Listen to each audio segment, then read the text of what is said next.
Gun deaths in domestic violence incidents are increasing right here in our state. Tonight, 20 victims are being remembered. WRTV's Jessica Grunling joins us live from Christ Cathedral Church on Monument Circle, where the Domestic Violence Network is hosting its annual commemoration.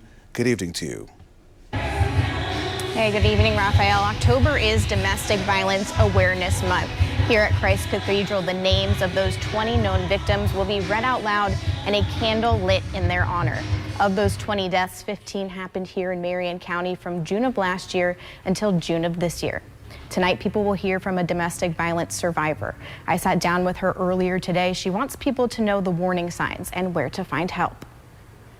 Sitting down on this bench, funny, I remember it like it was yesterday. Veronica Williams is recounting the day her now ex-boyfriend attacked her. I actually was getting up to go to work. Williams says an argument before she left turned physical, and she pulled out a gun in self-defense. Attempted to throw me over the porch. And as he attempted to throw me over the porch, my body went over, but my knee stopped me from actually going over the porch.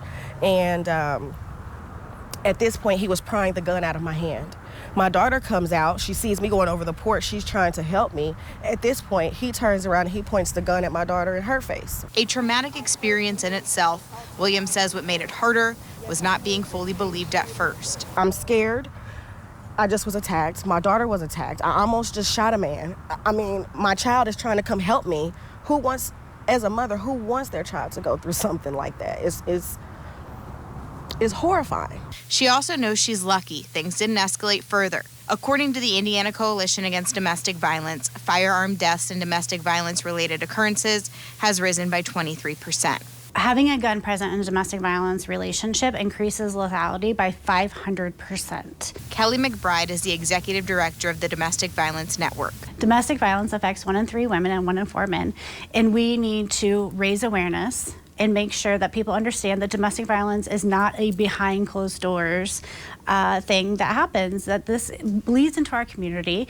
It absolutely comes into our streets, and we need to talk about it. Which is why Williams is sitting here. She says before the assault, there was warning signs. Majority of the time, I felt like our silence was comfortable until the silence became a punishment.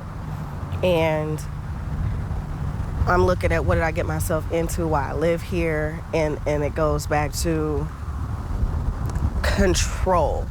You can't be out for longer than a couple of hours. Where have you been? Who are you with? Her advice, have a support plan. Reach out into the community and know you're not alone.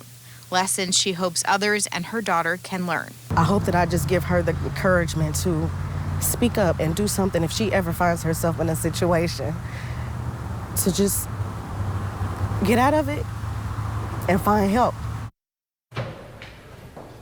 The ceremony starts here at 6:30. A remembrance walk will then be held around Monument Circle, and AES Indiana will light up their windows in purple.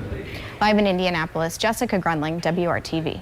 Jessica, thank you. If you are in a situation where you feel unsafe at home or in any relationship, you can call the National Domestic Violence Hotline. That number is right there on your screen. It's 1-800-799-7233. But listen, if it's an emergency, please call 911.